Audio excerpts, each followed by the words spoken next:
Hello, everyone, and welcome to an Honour Club special. This is something we're looking to take forward with us when we attend indie shows. This is going to be called the Indy UK Reviews. So if DP goes to a show and wants to review it, we'll absolutely upload a video. We'll get reviews in as quickly as we can and out to you guys. And then if I go to a show, we'll do exactly the same. Same with RGX, same with Rate. So it's going to be a collective effort. Today, obviously, it's going to be myself and DP. And then going forward, it could be any one of the combination of four. It could even be all four if everyone's free. So you attended DP Purpose Wrestling last night, that's right, yeah? That is correct, yes. And it was called Everything I Love Is Going to Die. Yeah, not exactly optimistic name, is it? So, overall, though, what was your experience like at the show before we review the matches? So, yeah, overall it was a very lively sort of environment. Yeah.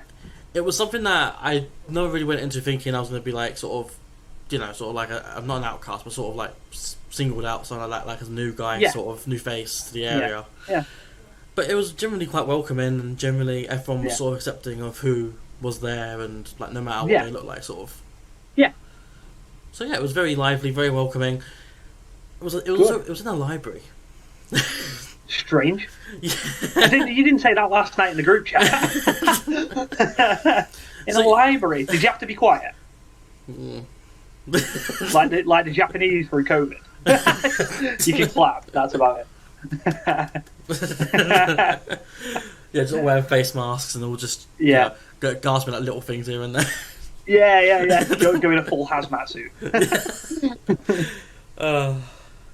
No, but I'm glad you had a good time. So, and then we'll gauge from your reviews as to how good the matches were. Are you going to be using a star rating system? I will not. No. No. Okay. We'll leave that to Rate. That's Rate's thing. I just wondered if you were going to steal it just to anger him a little bit more. Give me infringement. What we'll do copyright issues. Yeah, no, exactly. So, what we'll do is we'll get straight into it. So, you sent me a list of the matches earlier on, so I will introduce the matches and you can review them from there, okay? So, we had first up Nino Bryant and Ollie Peace. So, yeah, that was right. This basically was Ollie's attempt to gain vengeance on his former teammates that he's teamed from the past. He's flanked, supposedly as always. This is my first time going this. I'm not entirely clued in, but he's clued in by this big guy, a sort of security guard, insurance policy, what we call Bullet. Yeah, really big guy, big mouth. but the match got started with Ollie and Nino. Nino is really over, by the way. Yeah. So it starts off very simply with a lot of bit of mat work here and there.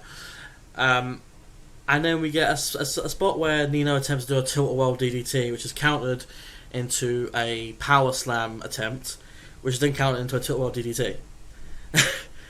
Nice. And that got the freak out. Oh, nice. So was it like you didn't see the ending coming? It just came out of nowhere? Out of nowhere, literally. The match was less than like 2 minutes. Oh, right, fair enough. Well, I suppose from an opener, you're not expecting loads of time, but yeah, I mean, I always think if you're building go on. Sorry. I'm more of someone who I think the opener is very important to set the tone. Yeah. So I think I prefer a longer open and a longer main event. Yeah. You know what I mean? Like I'm not against the idea of constantly rising thing, but at the same time, I am a firm believer in the opener and ender. Yeah, so when I started watching wrestling, it was the opener were literally one guy trying to get over and a jobber. But like as wrestling's evolved, obviously the opener now gets you engaged in the show. So it needs to be solid and probably longer than 2 minutes. I mean, you've paid, so you're not going anywhere. They're not on TV, so you're not going to turn it off. So, I mean, you're invested because you've paid. Yeah. But I just think that companies like the indies and stuff like that can learn to put on better opens. And then have your little matches. Say this should maybe have gone second or third on the card if you're just going to do 2 minutes. And I feel like if you're building something, because there might be a story there, like you said, if you've not attended any shows, so you're not really clued in.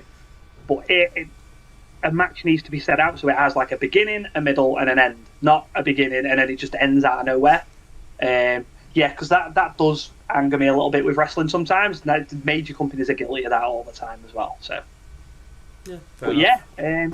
if, like I said, there wasn't really much you could say about that if it only went 2 minutes. So we'll move swiftly on to Sebastian Matters against Dunkzilla Davis. That's right. So, for those of you not aware, Dunkzilla Davis is Mark Davis, one half of Aussie Open, probably one of the hottest tag teams on the indie scene right now. This was introduced as an international affair. Obviously, Davis being Australian. Yeah. I didn't catch where Matters is from, so I'm not too sure where he's from, but... Yeah, I mean, if it's an international affair, you'd imagine he's international, wouldn't you? Yeah, you'd hope so anyway. But, so this was very different from the first match in that it wasn't 2 minutes. Yeah. But no, this was a very, how do I word it? A very hard-hitting sort of strength versus speed affair. Yeah. In which Davis is obviously the bigger of the guys, so he is going to be the more strengthier of the person, the more stronger person. Matters is using more flashy offense, with like the springboard, springboard tilt roll DDT again, a lot of like top rope maneuvers. Yeah, I will say, despite the way the match was laid out, it was more a case of Davis had control for, I want to say 80% of the match. Yeah. So it caught me a little bit off guard, that's all, because I expected a bit more of a back and forth between them. But then when you think it's Mark Davis, he's probably he's the known one, isn't he? Yeah, he's probably like, if not the most known name, the second most known name on that card. Yeah. Behind someone else later, but yeah. But yeah, that was how it was laid out. But there's a few spots, so we got Matters hitting a Topicon Hilo over the top onto Davis, which looked actually pretty good because it landed like by the stage entrance area. We got a lot of false finishes, a lot of 2 counts, sort of like 1, 2, and then last second kick out. Yeah. There was a spot later on where there's a combination from Davis with like the uppercuts and the strikes that he does, followed on by a spinning Argentine neckbreaker, which I thought, as I saw that, I thought I've not seen that move in ages. Yeah. Yeah, it's nice when you can go to an indie show and they bust out moves you don't see on the mainstream. Exactly, yeah. But yeah, this is Davis wins the match with a power driver. Yeah, and to be honest, it's no surprise to anyone. I think anyway. Yeah, I was going to say you're not really, when you're as over as someone like Mark Davis or like the most popular on the show, he's probably not going to lose. Yeah. Unless it's like a big match. It's not going to be second match on a card losing. So yeah. No surprises for you there then, I assume. Well, yeah. We didn't discuss this actually beforehand, but I did predict beforehand that Nino and Davis would win their matches. Yeah. Yeah. So far 2 for 2. Yeah, you're 2 for 2, which brings us on to can you go 3 for 3 with the 8-7 and the NIC. Yeah. So this was the first tag match of the night.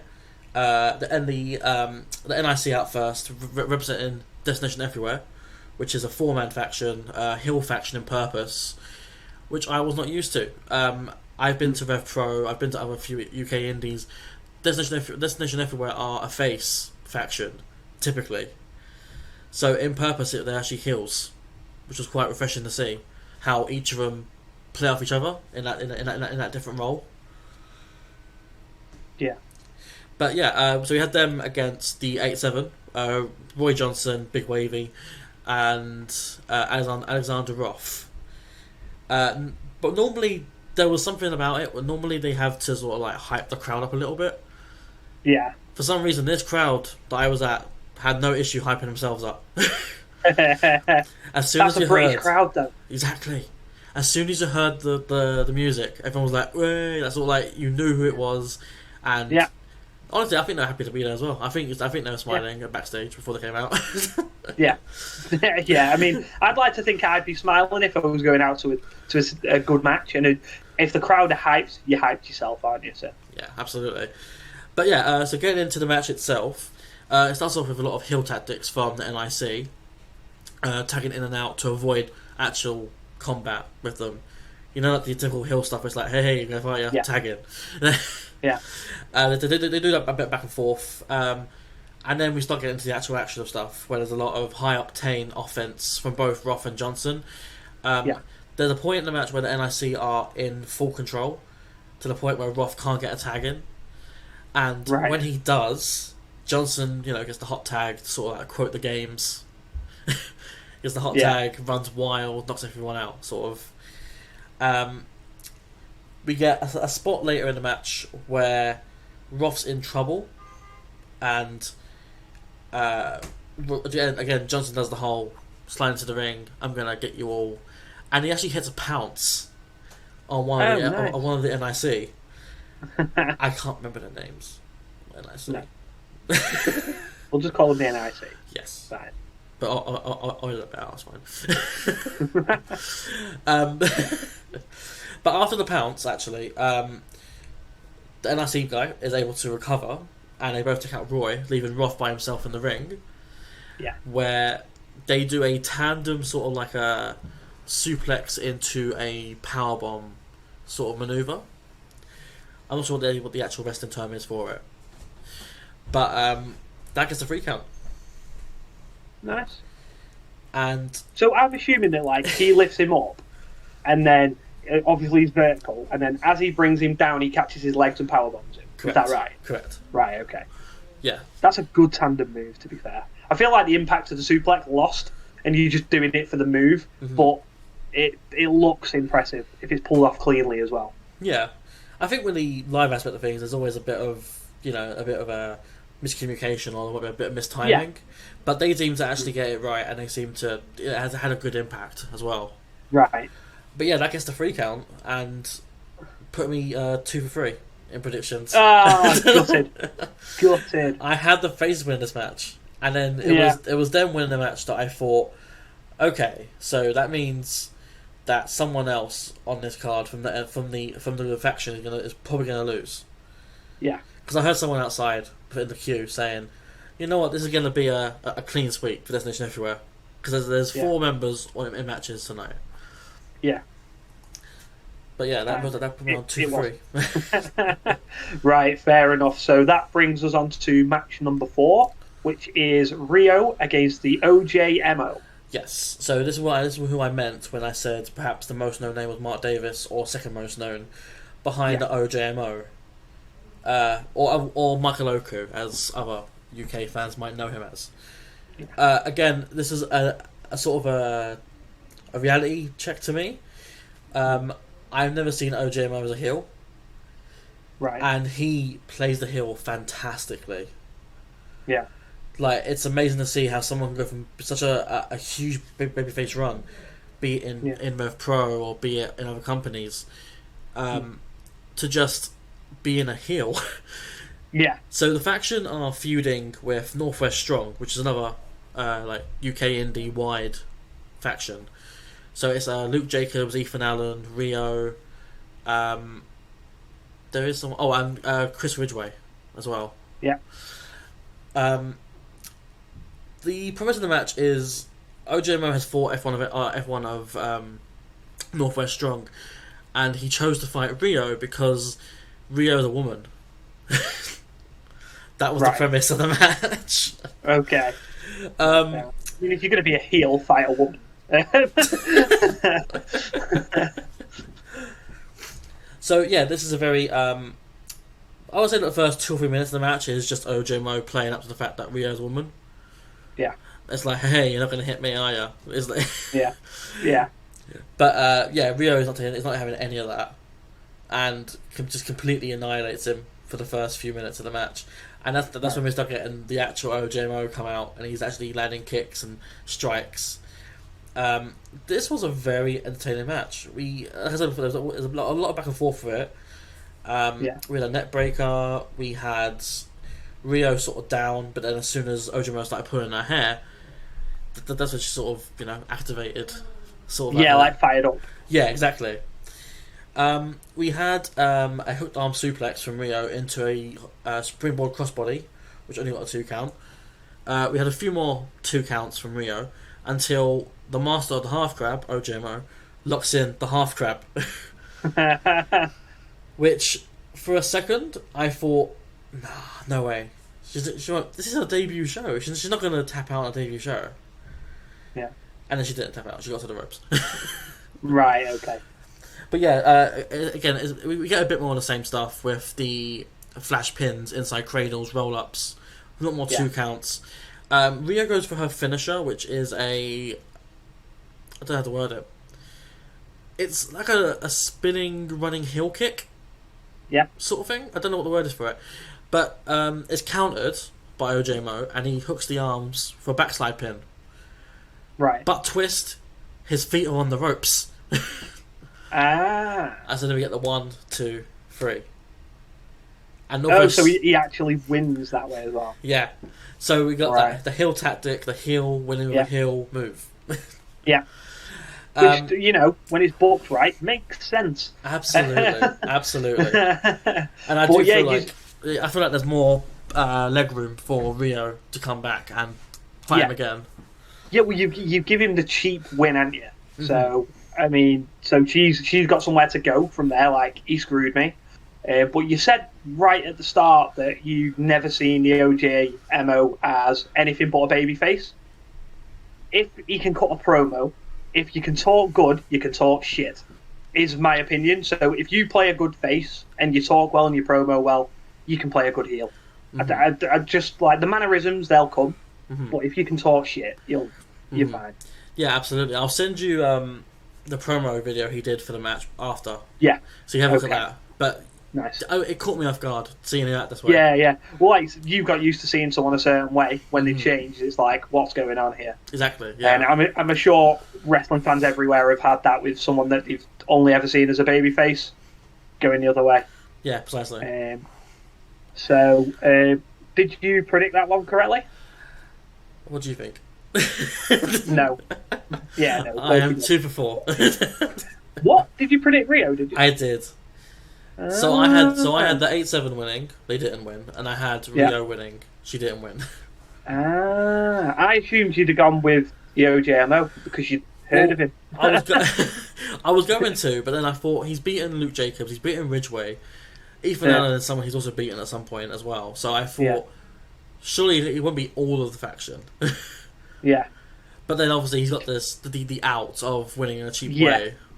Yeah. Which is something I didn't consider. Yeah. Well, no, I suppose you wouldn't have done because you weren't expecting him to be the way he was when you got there. So.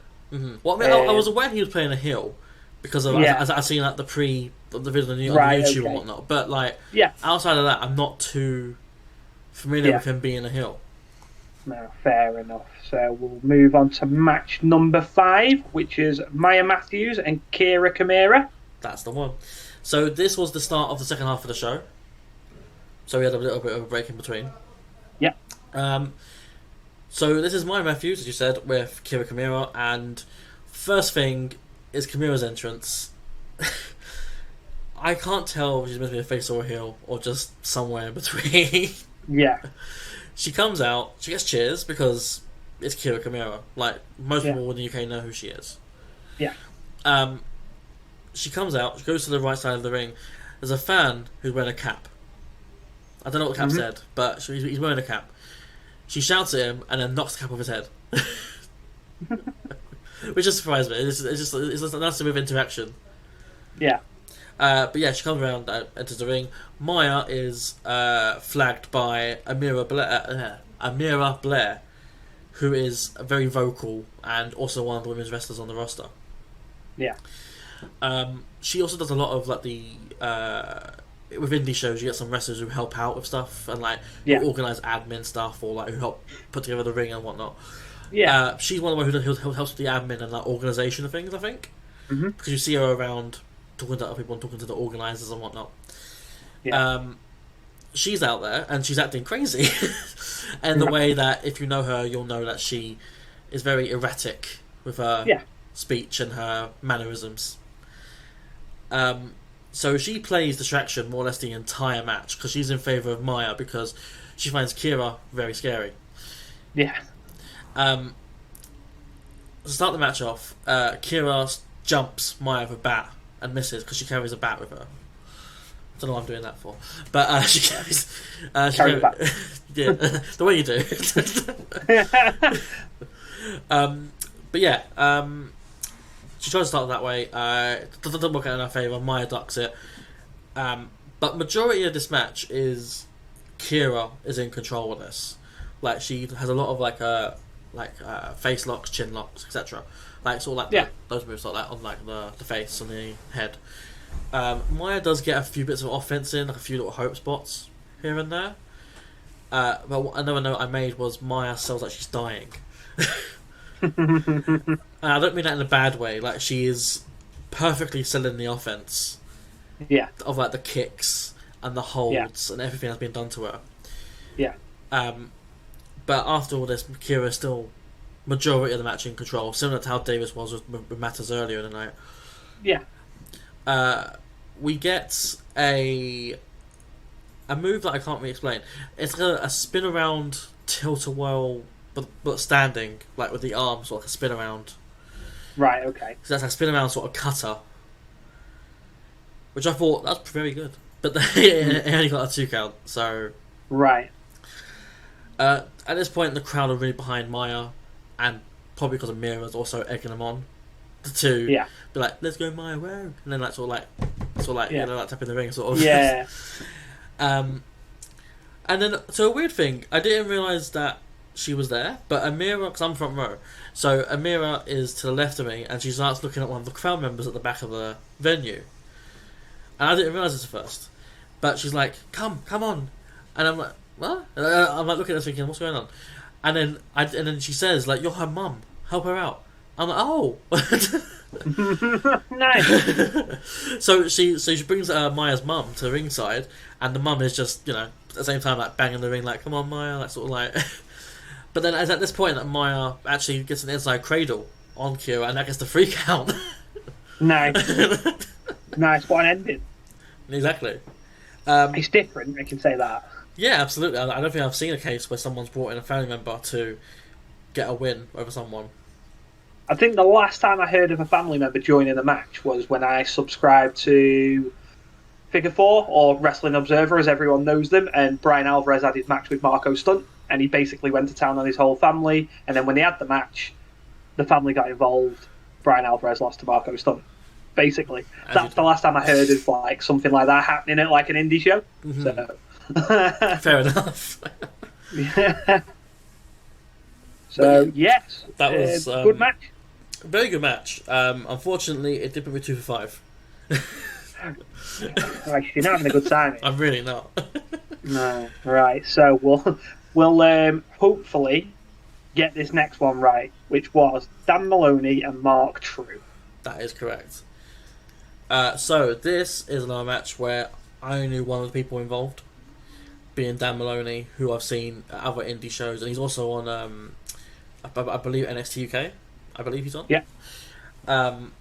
This is a very respectful affair. Both of them start with a handshake, and a lot of test of strength to begin with, a lot of mutual appreciation. Yeah. We got True, who I didn't know, but he's very much impressed me already, because he's using a lot of athleticism and flexibility to get in and out of holds, to get around the ring, to avoid the much bigger Dan Maloney. Yeah. Because if I had to guess, like Maloney's probably like 6'4", something like that, and then True is probably 5'10", 5'11", maybe. I'm not too sure. Yeah. I mean, I've got a picture of him, so he's a bit taller than me. I'm 5'8", so Right. Okay. So that's how I measure it. Yeah, if he's taller than me, he's probably about 5'10", 5'11". Yeah.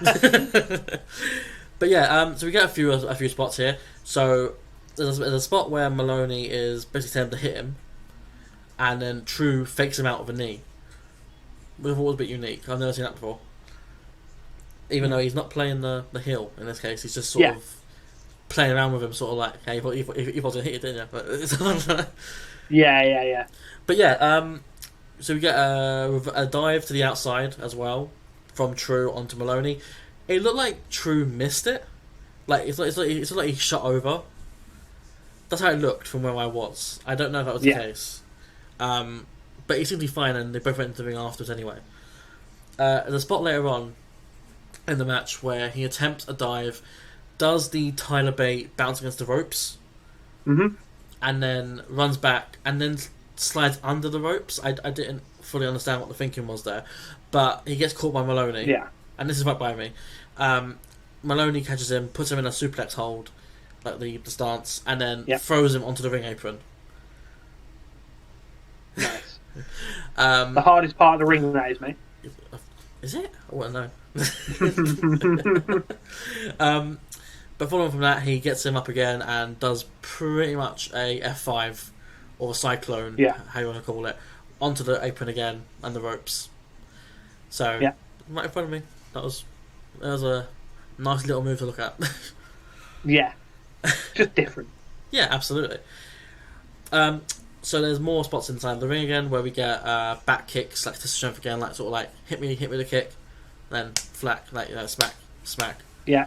Like Maloney's not selling it at all. Like he's not feeling those kicks from True. And then Maloney takes out True with an insecurity. Which is like, okay. Yeah, just I'm not going to sell for you. I'm just going to wipe you out. Yeah, fair enough. So at this point we get a few spots where Maloney keeps hitting moves and getting 2 counts. True continues to fight to the point where he's sort of stumbling on his feet. But we get the ending spot of the match when True attempts to do a springboard sort of like from the ropes onto Maloney. But Maloney catches him and knocks him out with the... I forget what it's called. But it's the Weapon X / drill. I don't know what he calls it, but his name is Driller. It's called something like the Driller or Drill Splash. I don't know what it's called. He hits his finish. Yes, precisely. And that gets the 3 count. Yeah. So what are we now? Have we gone from 2 to 5 to 3 for 6? Or we have. Yay! At least you've got. Well, you're on 50% at the minute, so hopefully this main event will put you over the 50%. As we go on to review the main event, which was for it was the Purpose Championship Tournament final. Is that right? That is correct. Yes. So and it was Jordan Breaks against Connor Mills. Yes. So this was something that I was not fully aware of going into it. I was aware it was a finals. I wasn't too aware of who either man had beaten to get to this point.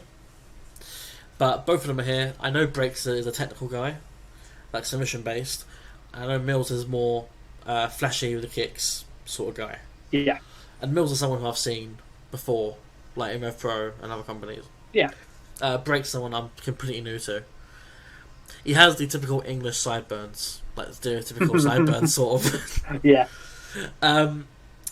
So, firstly, we get everyone from Destination Everywhere out here. So OJMO and the NIC are both here with Mills to support him.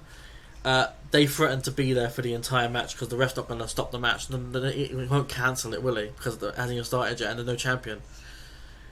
You know, like he wouldn't dare stop it because they're there. You know, and then that prompts Northwest Strong to come out again. So another appearance by Riho, and also Chris Ridgway, who I didn't mention earlier was there, but he was there. Nice. So that they come out, they chase them out literally, and they ran out to the back of the venue, to the outside of the streets, because that's all that was there. I was going to say, if you're going from a library, you're going to end up on the street, aren't you? Precisely. So we get an instant start off here from Mills, who gets a roll up instantly on breaks and instantly get a 2 count. And I thought, imagine they ended it right there. This tournament final match lasted a few seconds. Yeah, like the opener. Yeah. Imagine just start short, end short. Yeah. It's the opposite way of thinking.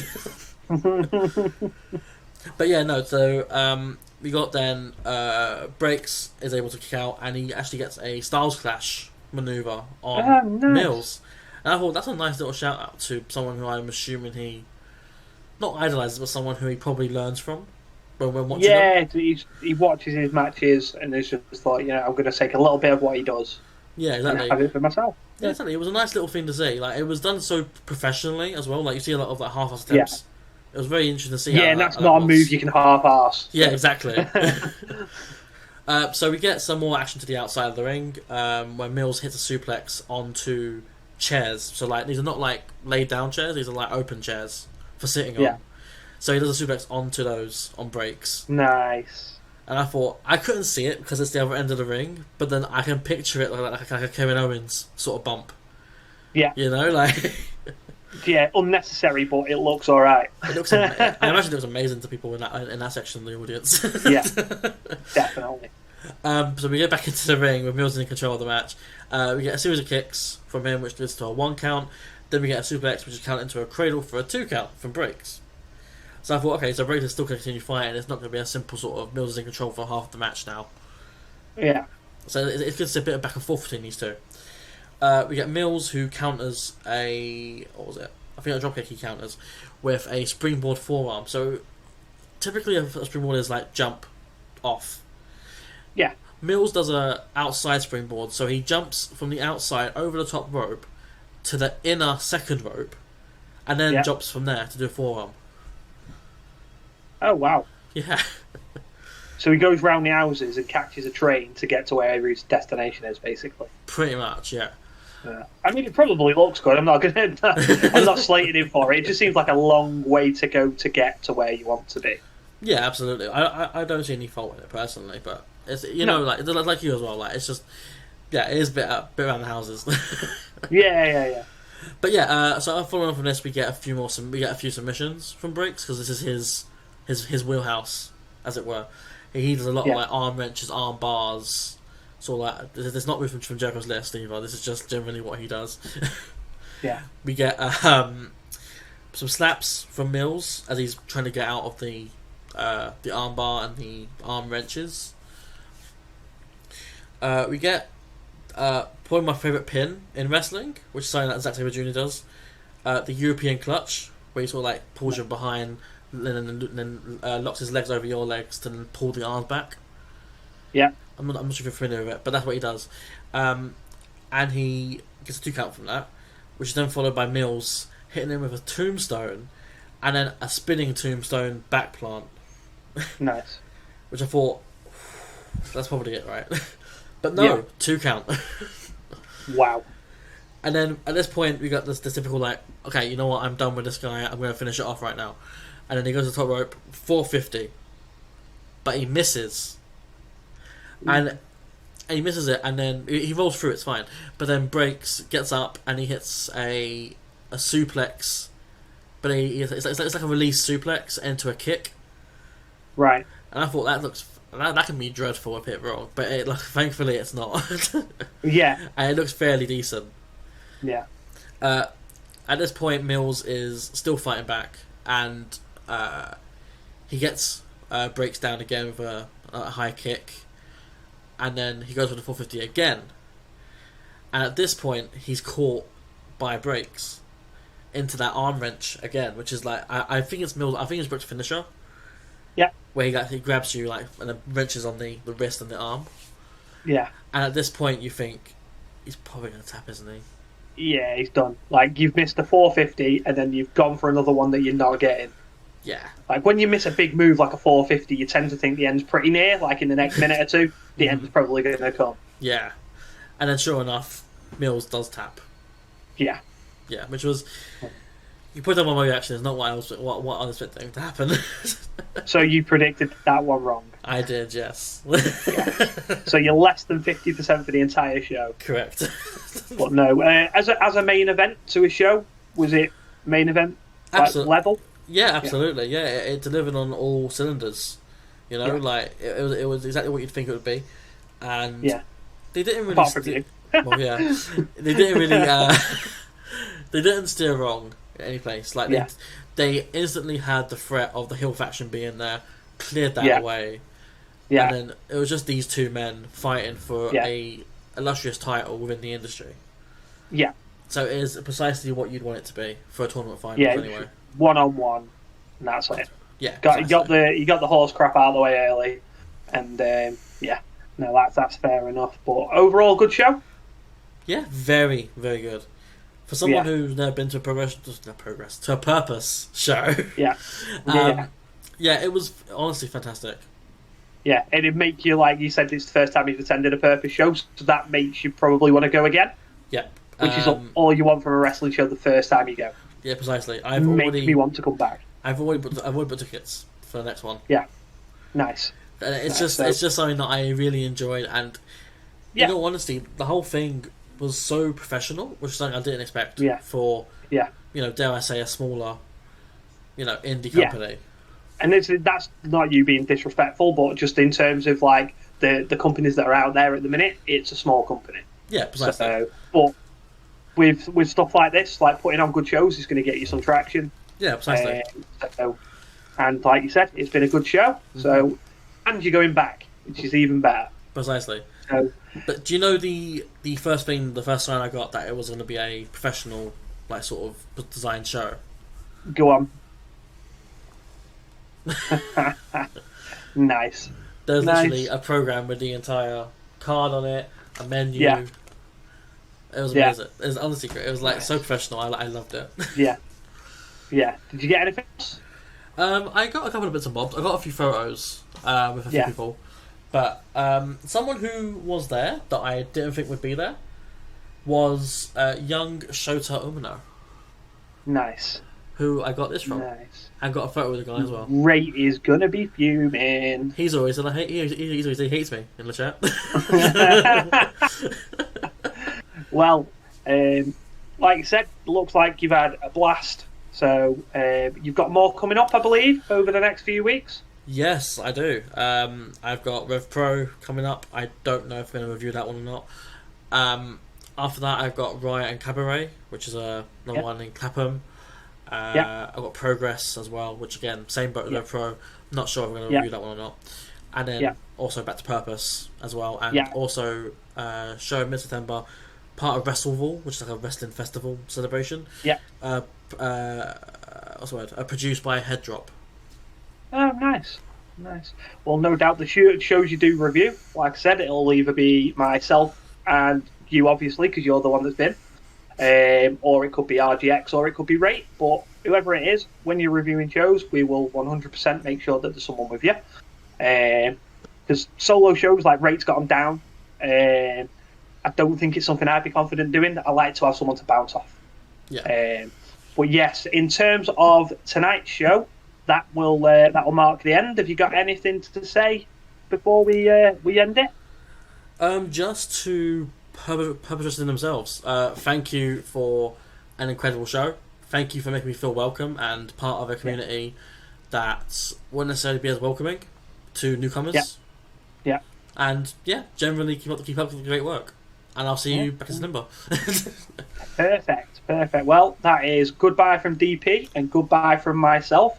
Our socials are on the bottom of the screen. Make sure you like and subscribe to HCW Podcast on YouTube and follow us on our Twitter, which is honor_club, and that is honor with a U because we are British. We are. I love doing that line without it. But thank you again, everyone, and we'll catch you on the next one.